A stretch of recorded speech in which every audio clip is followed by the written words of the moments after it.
Sí, gracias. Gracias por la invitación, muchas gracias. Es un gusto estar con ustedes en esta mañana.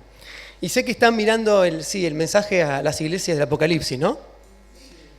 Bien, y hoy nos toca este mensaje a la iglesia de Pérgamo. Así que los invito a leer en Apocalipsis capítulo 2, versículos 12 al 17.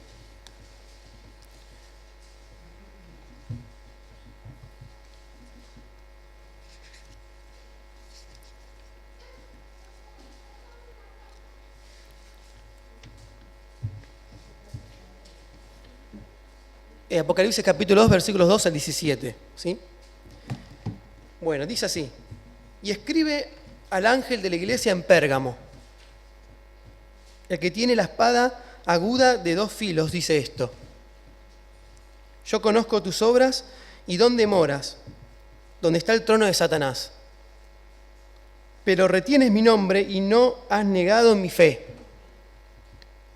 Ni aun en los días en que Antipas, mi testigo fiel, fue muerto entre vosotros, donde mora Satanás. Pero tengo unas pocas cosas contra ti, que tienes ahí a los que retienen la doctrina de Balaam, que enseñaba a Balac a poner tropiezo ante los hijos de Israel, a comer, que enseñaba a Balac a poner tropiezos ante los hijos de Israel y a comer de cosas sacrificadas a los ídolos y a cometer fornicación. Y también tienes a los que retienen la doctrina de los nicolaitas, la que yo aborrezco. Por tanto, arrepiéntete, pues si no, vendré a ti pronto y pelearé contra ellos con la espada de mi boca. El que tiene oídos, oiga lo que el Espíritu dice a las iglesias.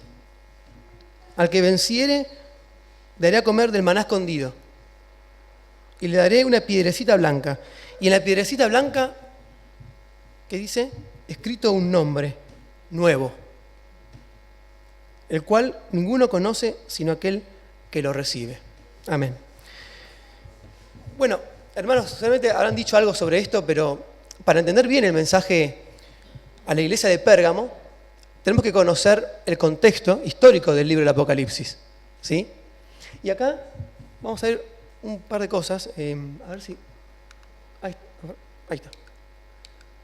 Vamos a ver lo siguiente. Sabemos que el Apocalipsis de Juan se escribió hacia el año 95 después de Cristo, ¿sí? Durante el reinado del emperador Domiciano. Sobre este emperador sabemos que gobernó entre los años 81 al 96 después de Cristo y que ejerció el poder de manera autoritaria. Hoy en día hay muchos países con gobiernos autoritarios, ¿sí o no? Por ejemplo, solo por poner un ejemplo, Venezuela y Nicaragua, ¿no? Vemos mandatarios autoritarios que abusan del poder y usan a la policía y al ejército para silenciar voces críticas. Y vemos millones de personas que escapan de países con gobiernos autoritarios para buscar una mejor vida en otros países. Lo vemos a diario. Por eso tenemos que orar por nuestros hermanos en Venezuela y en Nicaragua. Y al mismo tiempo pienso que tenemos que estar alerta, hermanos, cuando un gobierno muestra una tendencia autoritaria, porque puede ser un serio peligro para la paz y la democracia de un país. Hay que estar atentos a eso. Este emperador ejerció el poder de manera autoritaria. De manera autoritaria. Ahí está. Además sabemos que este emperador Domiciano promovió el culto a su persona, exigiendo ser llamado, ¿cómo? Señor y Dios. Y este dato es muy importante para entender el mensaje del libro de Apocalipsis. Y también, y en particular, el mensaje a la iglesia de Pérgamo. Porque cuando Juan escribió el Apocalipsis, hacia finales del siglo I, el culto al emperador estaba presente en todo el imperio romano, pero sobre todo estaba presente en las provincias orientales del imperio. Y precisamente las iglesias a las que Juan dirige sus cartas estaban ubicadas en la provincia romana de Asia Menor, donde el culto al emperador más se practicaba, está más presente, se practicaba más en esos lugares. De hecho, Éfeso, ya hablaron de la iglesia en Éfeso, Éfeso era la capital de Asia Menor. y era una importante sede de actividades del culto al emperador. Y Pérgamo era escuchen esto, Pérgamo era el centro más importante del culto al emperador en toda Asia Menor. Pero, y yo pensaba, y les pregunto, ¿en qué consiste el culto al emperador? ¿En qué consistía?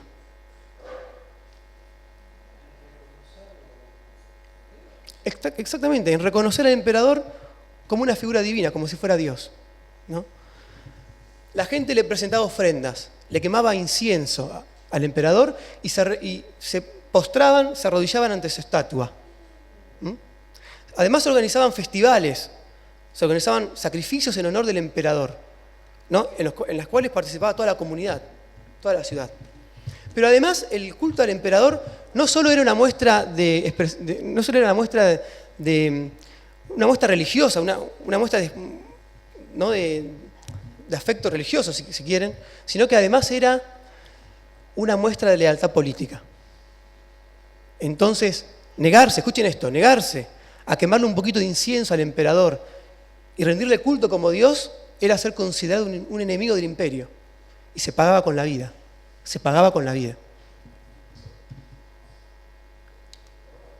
El culto al emperador, promovido por Domiciano y fomentado por las autoridades locales de las ciudades de Asia Menor, entró en conflicto con los cristianos, que se negaban a participar en el culto al César, por el cual empezaron a ser perseguidos y amenazados. Claro, los creyentes se negaban a participar, los creyentes en Pérgamo y en Éfeso también, se negaban a participar en el culto al emperador, se negaban a reconocerlo como Señor y Dios. Porque para ellos, igual que para nosotros, el único Señor y Dios es Jesucristo. Por eso, hermanos, no era fácil ser cristiano en Pérgamo. No era fácil ser cristiano en Pérgamo. Si eras cristiano en Pérgamo, un vecino te podía denunciar y llevarte a las autoridades. Y una vez ante el tribunal, te obligaban a quemarle un poquito de incienso al emperador y a adorar su estatua. Si te negabas, eras torturado y ejecutado. No era fácil ser cristiano en Pérgamo. De hecho, algunos creyentes, algunos cristianos como Antipas, fueron asesinados, como hemos leído, porque se negaron a adorar la estatua del César y llamarlo Señor y Dios. Por eso el Señor se refiere a Antipas como su testigo fiel. ¿Se dieron cuenta cómo lo llama el Señor Antipas? Lo llama mi testigo fiel. Y yo pensaba, hoy para nosotros, hermanos, es fácil decir soy cristiano, ¿sí o no? ¿No? Nadie nos va a denunciar, nadie nos va a matar, nadie nos va a amenazar, ¿no? Pero no era fácil ser cristiano en Pérgamo. Como tampoco es fácil ser cristiano en países hoy en día, como por ejemplo Irán, Pakistán y Nigeria. Según estaba viendo la organización cristiana Puertas Abiertas, según esa organización cristiana, dicen que 2 de cada 5 cristianos son perseguidos en Asia. A veces me pregunto, ¿qué tan fiel sería el Señor en esos lugares? ¿No? ¿Qué tan fiel serías vos al Señor en esos lugares donde es tan difícil ser cristiano? Pero la pregunta es, ¿soy un testigo fiel de Jesús en mi trabajo, en mi casa, en mi barrio, en la escuela? ¿Soy un testigo fiel de Jesús? En nuestro país, gracias a Dios, nadie nos va a denunciar por hablar de Cristo. Sin embargo, en nuestro entorno quizás muchos no saben que somos cristianos y que seguimos a Jesús, ¿sí o no? Me parece que a veces pienso que vivimos un cristianismo light, ¿no? Un poco liviano, una vida cristiana fácil, cómoda, pero el Señor nos llama a vivir una vida cristiana que se caracterice por el servicio, por el compromiso y el sacrificio. Así que la pregunta que te hago hoy, me hacía yo en primer lugar, por supuesto, y también les comparto, es, ¿qué clase de cristiano sos? ¿Light o comprometido?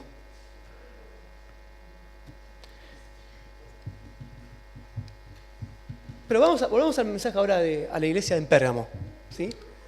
En primer lugar dice, escribe al ángel de la iglesia en Pérgamo. Quizás algunas cosas pueda repetir que hayan dicho en las reuniones previas, que yo no estuve, por supuesto, disculpen si es así, pero bueno, no está de más repasar algunas cosas. Porque acá dice, en primer lugar, escribe al ángel de la iglesia en Pérgamo. Todas las cartas empiezan así, escribe al ángel de la iglesia, bueno, en Éfeso, en Esmirna, en Pérgamo. ¿No? O sea, el Señor le ordena a Juan que escriba este mensaje a la iglesia en Pérgamo, ¿sí? Pero ¿a quién se refiere el Señor cuando dice que escriba al ángel de la iglesia en Pérgamo? Bueno, los comentaristas, biblistas han dado varias interpretaciones. ¿Ustedes lo hablaron, lo escucharon eso en las reuniones previas? ¿Cómo definirían, cómo explicarían? ¿Quién es ese ángel de la iglesia en Pérgamo? ¿Se acuerdan? Tal cual. Bueno, tal cual. Sí, posiblemente la palabra ángel represente al pastor de la iglesia, ¿no? De hecho, los pastores tienen la responsabilidad de cuidar, de enseñar y corregir a la iglesia del Señor en el poder del Espíritu Santo. ¿Sí o no? Por eso el Señor se dirige a ellos, a los pastores, y les va a mostrar las virtudes y los defectos de la iglesia que pastorean. Y también para que corrijan con amor las fallas y los problemas internos de la iglesia. Creo que a veces pensaba, somos bastante duros con nuestros pastores, ¿sí o no? Los criticamos, a veces le echamos la culpa de las fallas de nuestra iglesia. Pero en lugar de eso deberíamos estar orando por los pastores, nuestros pastores, todos los días, para que el Señor les dé sabiduría y para que el Señor les dé fuerza, para que puedan llevar a cabo su tarea pastoral.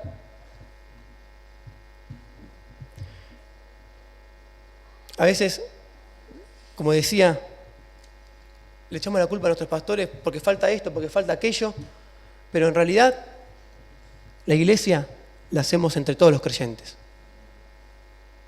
Entonces, en lugar de criticar a nuestros pastores, deberíamos pensar en qué puedo ayudar, en qué me puedo involucrar, en qué servicio me puedo involucrar para ayudar o para hacer que la iglesia en la que me congrego pueda crecer y ser mejor. ¿En qué me puedo sumar para que mi iglesia sea mejor, no, y pueda crecer? Fíjense, hermano, en segundo lugar, dice, vemos que Cristo se presenta como el que tiene la espada aguda de 2 filos, ¿no? Y la espada que tiene el Señor es una referencia a su palabra. Es una referencia a su palabra. ¿Qué dice Hebreos 4:12? Se los leo. Dice, la palabra de Dios es viva y eficaz, y más cortante que toda espada de 2 filos, y penetra hasta el alma, hasta partir el alma y el espíritu, las coyunturas y los tuétanos, y discierne los pensamientos y las intenciones del corazón. La palabra de Cristo es una advertencia para todos los que piensan que pueden hacer daño a la iglesia del Señor y que no pasa nada. No. Aquellos que hagan daño a la iglesia del Señor no van a quedar impunes. El Señor no va a permitir que queden impunes. Aquellos que busquen dañar y destruir a la iglesia de Cristo van a tener que vérselas con la justicia del Señor, que va a juzgar a cada uno según sus obras. Pero también esta palabra de Cristo es una palabra de aliento para todos los que aman a la iglesia, para todos los que aman a los hermanos y hermanas en la fe y buscan lo mejor para ellos. Por eso, hermanos, busquemos siempre lo mejor para la iglesia, lo mejor para nuestros hermanos y hermanas en la fe. Porque cuando servimos a los hermanos, ¿a quién estamos sirviendo? Al Señor, estamos sirviendo a Cristo. Y el Señor, dice la palabra, no olvidará, no se va a olvidar de todo lo que hayamos hecho para el bien de nuestros hermanos y hermanas en la fe. Él no se va a olvidar. Así que Él dice que tiene la espada aguda de 2 filos. En tercer lugar, vamos a ver que el Señor comienza destacando las virtudes, ¿no? Las cosas positivas de la iglesia en Pérgamo, porque dice, yo sé dónde moras, donde está el trono de Satanás, pero retienes mi nombre y no has negado mi fe. Y aún en los días en que Antipas, mi testigo fiel, fue muerto entre vosotros, donde mora Satanás. Fíjense que el Señor se refiere a la ciudad en Pérgamo como el lugar donde está el trono de Satanás. Qué tremendo. ¿Por qué? Porque en Pérgamo, como dijimos al principio, era el centro más importante del culto al emperador en toda Asia Menor. Como dijimos también, no era fácil ser cristiano en Pérgamo, no era fácil. Había persecución contra los creyentes por negarse a rendir culto al César y llamarlo Señor y Dios. Justamente Antipas fue asesinado por negarse a adorar la estatua del César. ¿Se dan cuenta? Por eso el Señor lo llama mi testigo fiel. ¡Qué honor, mi testigo fiel! Pero a pesar de las amenazas y de la persecución, los creyentes en Pérgamo se mantenían fieles a Cristo. Porque el Señor les dice, pero retienes mi nombre y no has negado mi fe. Ellos se mantenían, a pesar de la persecución, las amenazas, ellos se mantenían fieles a Cristo. Pero, siempre hay un pero, ¿no? Siempre hay un pero. En cuarto lugar, el Señor también les marca los errores y las fallas que tienen lugar en la iglesia de Pérgamo. Pero tengo unas pocas cosas contra ti, le dice el Señor. Que tienes ahí a los que retienen la doctrina de Balaam, que enseñaba a Balac a poner tropiezo ante los hijos de Israel, a comer cosas sacrificadas a los ídolos y a cometer fornicación. Y también tienes a los que retienen la doctrina de los nicolaitas, la que yo aborrezco, por tanto arrepiéntete, pues si no vendré pronto a ti y pelearé contra ellos con la espada de mi boca. El problema en la iglesia de Pérgamo, hermanos, era que los creyentes toleraban a los que sostenían la doctrina de Balaam y a los nicolaitas. Y para entender a qué se refiere Juan cuando habla de los que retienen la doctrina de Balaam, tenemos que ir a un relato en el libro de Números, a los capítulos 22 al 24, donde se nos cuenta que cuando el pueblo de Israel marchaba hacia la tierra prometida, quizás se acuerden, un rey llamado Balac se asustó al verlo llegar. Entonces contrató un mago que se llamaba Balaam para que maldijera a los israelitas. Pero Balaam no pudo maldecirlos, porque el Señor se lo impidió. Pero Balaam le enseñó al rey Balac la forma de vencer a los israelitas. Le dijo que buscara a las mujeres más hermosas de su reino y las adiestrara para seducir a los israelitas y los hicieran practicar el culto a los ídolos. ¿Se dan cuenta? Que astuto y diabólico. Y como consecuencia de eso, muchos israelitas se casaron con mujeres de ese reino y terminaron arruinando sus vidas porque fueron llevados a practicar el culto a los ídolos. Entonces, con esto en mente, a ver si me siguen, con esto en mente, podemos entender mejor qué era la doctrina de Balaam y la doctrina de los nicolaitas, que es importante entender. Comer de las cosas sacrificadas a los ídolos y a cometer fornicación era una referencia a participar en el culto a los ídolos, a los dioses del imperio, lo cual incluía orgías y pecados sexuales. Porque esos festivales terminaban así, con orgías y pecados sexuales, inmoralidad sexual.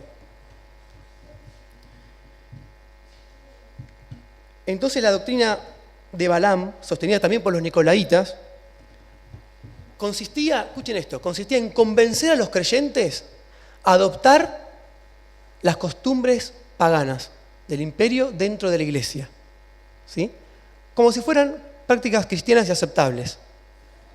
O sea, los nicolaitas enseñaban lo siguiente, enseñaban que no tenía nada de malo rendir culto al emperador, no tenía nada de malo rendir culto a los dioses del imperio. Uno podía hacerlo, uno podía participar de esos festivales, podía participar del culto a los ídolos y seguir siendo fiel a Cristo.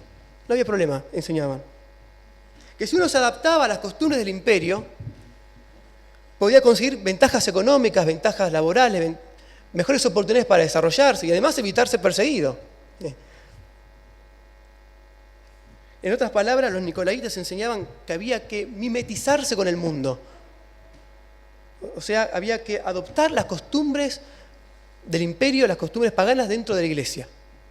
Ahora el Señor le dice a los creyentes en Pérgamo que se arrepientan. ¿Y qué más? Y que no toleren ni permitan que esos falsos maestros difundan esa doctrina dentro de la iglesia. Porque si no lo hacen, el Señor va a leerles una sentencia condenatoria a todos los que sigan la doctrina de los nicolaitas.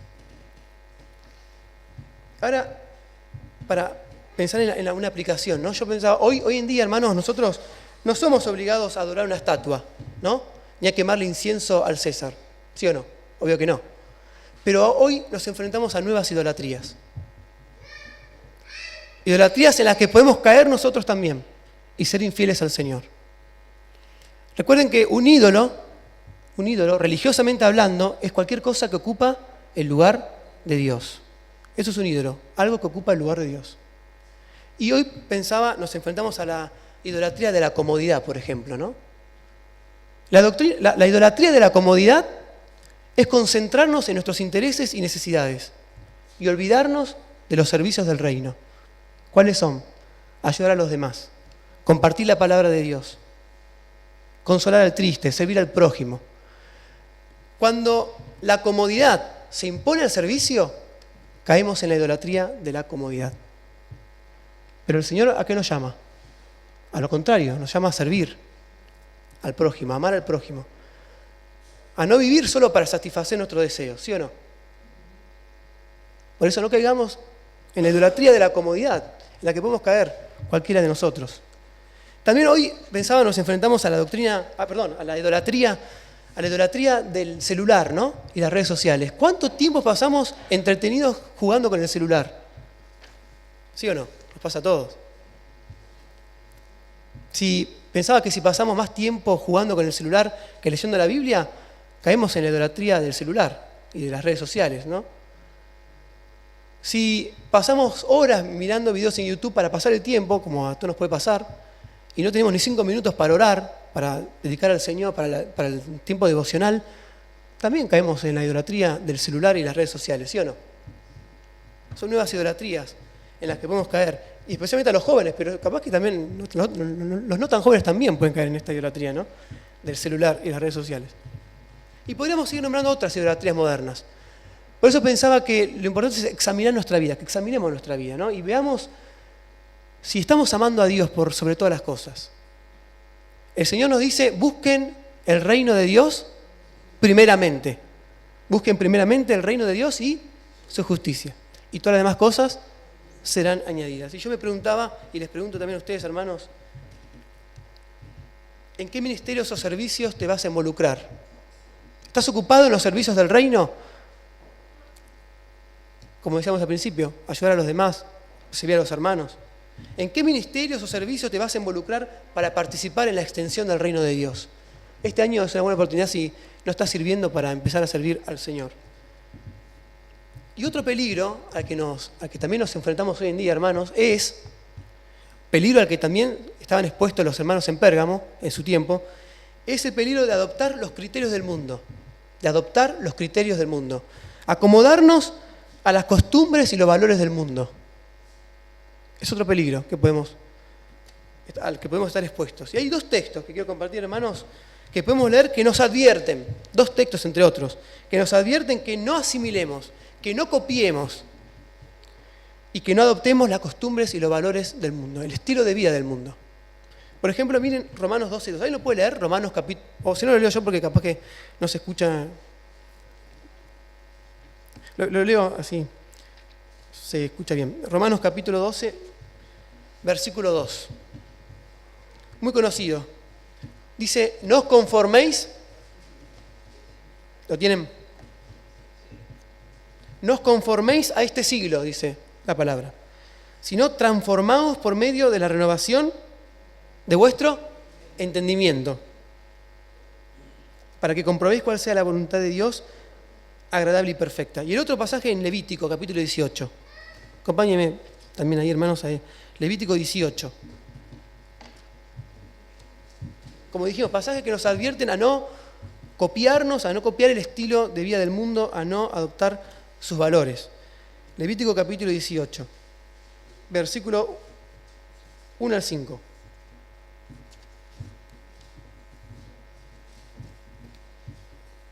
Jehová habló a Moisés diciendo, habla a los hijos de Israel y diles, yo soy Jehová vuestro Dios.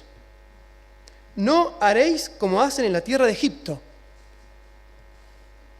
en la cual morasteis, ni haréis como hacen en la tierra de Canaán, le dice el Señor, a la cual yo os conduzco, ni andaréis en sus estatutos. O sea, no copien su estilo de vida. Mis ordenanzas pondréis por obra, y mis estatutos guardaréis andando en ellos. Yo Jehová, vuestro Dios. Por tanto, guardaréis mis estatutos y mis enseñanzas, mis ordenanzas, los cuales haciendo el hombre vivirá en ellos. Yo, Jehová. Estos 2 textos que leímos, entre otros que podemos leer, nos muestran que la iglesia del Señor no debe conformarse al mundo. Que como discípulos de Jesús tenemos que vivir diferentes de los demás. ¿No? No podemos adoptar los valores y el estilo de vida del mundo. ¿Por qué? porque el Señor nos llamó a ser un pueblo santo, diferente de los demás. ¿Y nuestros valores, en dónde se basan nuestros valores? ¿En dónde están basados? En la palabra de Dios y en las enseñanzas de Jesús, ¿no? Y el Señor nos dice que somos la sal y la luz del mundo, ¿sí o no? Pero si nos conformamos al mundo, si adoptamos las costumbres y los valores del mundo, perdemos nuestra capacidad de ser sal y luz. O sea, nuestra capacidad de frenar la corrupción en el mundo y de alumbrar al mundo. Y yo les quería mostrar 2 ejemplos breves para que vean cómo nuestros valores cristianos se oponen a los valores del mundo. Totalmente se oponen. Por ejemplo, en el reino de Dios, el éxito consiste en ser fiel a Dios. En eso consiste el éxito en el reino de Dios, en ser fiel a Dios y en ayudar a los demás. En eso consiste el éxito en el reino de Dios. Pero en el mundo el éxito consiste ¿en qué? En tener riqueza, ¿no? Puede ser en tener bienes materiales, en tener reconocimiento social. 2 cosas distintas. En el reino de Dios la compasión, el amor, el servicio al prójimo son fundamentales. En cambio en el mundo se promueve el individualismo y el egoísmo. Totalmente distinto. Y así podríamos seguir con otros valores que se oponen, los del mundo se oponen a los nuestros, a los del reino de Dios.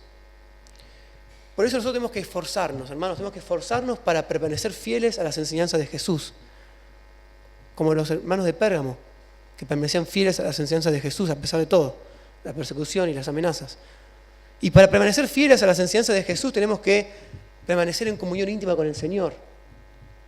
Dedicar un tiempo diario a la lectura de la palabra, a la oración, ¿no? Al tiempo devocional, todos los días. Y no dejar de congregarnos como en esta mañana. De esa manera vamos a permanecer fieles a las enseñanzas de Jesús. Pero hay una promesa para terminar, ¿no? La promesa para los vencedores. Porque todas las cartas a las iglesias terminan con una promesa al vencedor. Dice, Jesús le promete a los vencedores, al que venciere daré a comer del maná escondido. Y le daré una piedrecita blanca. Y en la piedrecita blanca escrito un nombre nuevo, el cual ninguno conoce sino aquel que lo recibe. Esta promesa es ¿para quién? ¿Para quién? No escuché. Para los creyentes, pero especialmente para los creyentes vencedores. Para los vencedores. Para los que permanecen fieles a las enseñanzas de Jesús. Para los que obedecen, se mantienen fieles a la palabra del Señor, aunque cueste. Dice el Señor que les dará a comer del maná escondido. ¿Se acuerdan del maná que aparece? ¿Dónde aparece el maná por primera vez? En el desierto. ¿Se acuerdan? En el libro del Éxodo. Cuando el pueblo de Israel iba por el desierto y no tenía comida, el Señor les dio a comer del maná del cielo. Pan del cielo. Y eso nos habla de que el Señor está al tanto de nuestras necesidades, hermanos. Él conoce nuestras necesidades. Él conoce nuestros problemas, nuestras luchas. Él las conoce. Y el Señor nos va a dar el alimento, su alimento, que es su palabra, y su misma presencia, que está con nosotros y en nosotros, por el Espíritu Santo, porque Dios mora en nosotros por su Espíritu. Ese es su alimento. Por eso la promesa del Señor es que a los que sean fieles a su palabra, a los que sean fieles a sus enseñanzas, el Señor los va a sostener, los va a fortalecer, los va a acompañar y le va a dar el alimento, su alimento espiritual. Así que, hermanos, cualquiera que sea tu situación, cualquiera que sea la lucha que estás enfrentando, nunca te rindas. Nunca te rindas, porque el Señor siempre estará con nosotros para darnos la victoria, para darnos su victoria. Pero por otra parte, el Señor le promete a los vencedores, ¿qué cosa? A los vencedores, a los que no se conforman al mundo, a los que no se conforman al mundo, a los que son fieles a las enseñanzas de Jesús, les promete que le va a dar una piedrita blanca, una piedrecita blanca, y en la piedra blanca escrito un nombre nuevo, que ninguno conoce sino solo el que recibe. Y estudiando un poquito, es probable que esta piedra blanca sea una imagen tomada de los amuletos o los talismanes que la gente llevaba consigo para alejar el mal y atraer la buena suerte. Vieron que algunos, incluso hoy mismo, llevan consigo a una piedrita, a un talismán, amuleto como de la buena suerte, ¿no? En aquel tiempo también. Y en esa piedrita blanca, esos amuletos están hechos de piedra, consistiera en una piedrita en la que estaba grabado el nombre de un dios. ¿Me siguen? Entonces Juan toma esta imagen para decirle a los creyentes de Pérgamo y también a nosotros que si somos fieles a Cristo, el Señor nos va a dar una piedrita blanca, una piedrecita blanca. El blanco, esto es importante, el blanco en el Apocalipsis es símbolo de alegría y de victoria. Recuerden ese dato. El blanco en el Apocalipsis es símbolo de victoria y de alegría. Entonces, a los vencedores el Señor le va a dar una piedrecita blanca. Y en la piedrecita blanca un nombre nuevo, es decir, un nombre de Cristo. O sea que a los vencedores, a los que cada vez que superes una prueba, cada vez que venzas una tentación, venzas el pecado, cada vez que decidas obedecer la palabra de Dios aunque cueste, el Señor te va a revelar un nuevo aspecto de su gloria, que te va a llenar de alegría. A eso se refiere. El Señor nos va a dar una nueva revelación de su gloria, nos va a mostrar un nuevo aspecto, una nueva faceta de su gloria, que nos va a llenar de gozo a los vencedores. Y es una revelación personal, porque solo, ¿quién la conoce? Solamente la conoce el que la recibe, es personal. Entonces, qué hermoso es esto, ¿no? Qué precioso. Sí, esto otra vez, cada vez que vencemos una prueba, que aunque cueste, cada vez que nos decidimos a obedecer la palabra del Señor, el Señor nos va a revelar un nuevo aspecto de su gloria. Y va a ser como un anticipo de cuando nos encontremos con Él en el cielo, ¿no? Y podamos decir como el salmista, unas palabras hermosas que acá puse en este texto de Salmo 16, me darás a conocer la senda de la vida.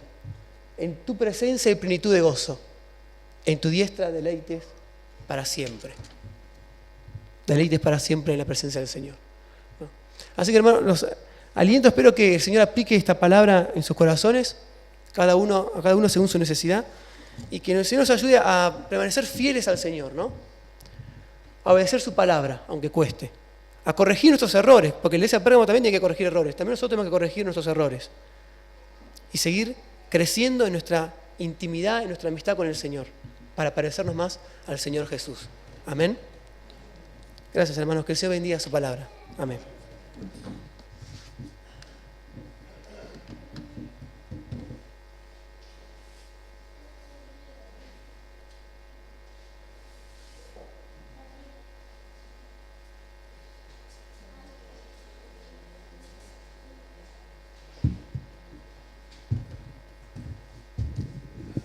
Hay enseñanza, ¿no?, en la palabra de Dios, ¿o no? Qué maravilla. Con la sencillez explicándola que hemos escuchado. Lo que leemos, lo leemos y el hermano nos explicó lo que leemos. Pero meditándola de esta forma, qué lindo que ha llegado. Qué maravilla, bueno, la responsabilidad de los miembros de la congregación. Y ustedes vieron, ahí, claro, había una figura de un muchacho que estaba, ¿cómo se le llamaba? A los que vencedores, no triunfadores.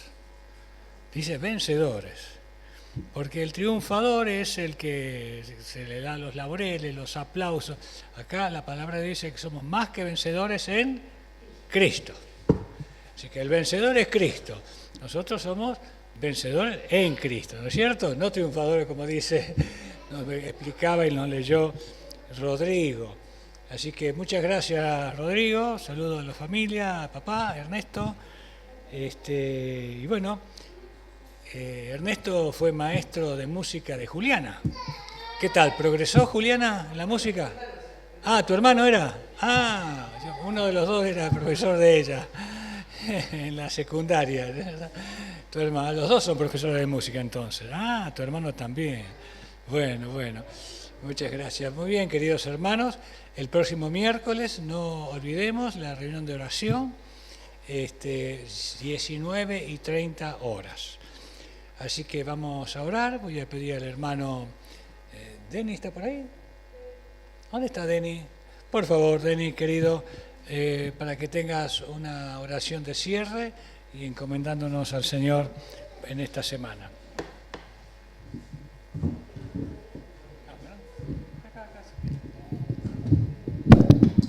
Oremos.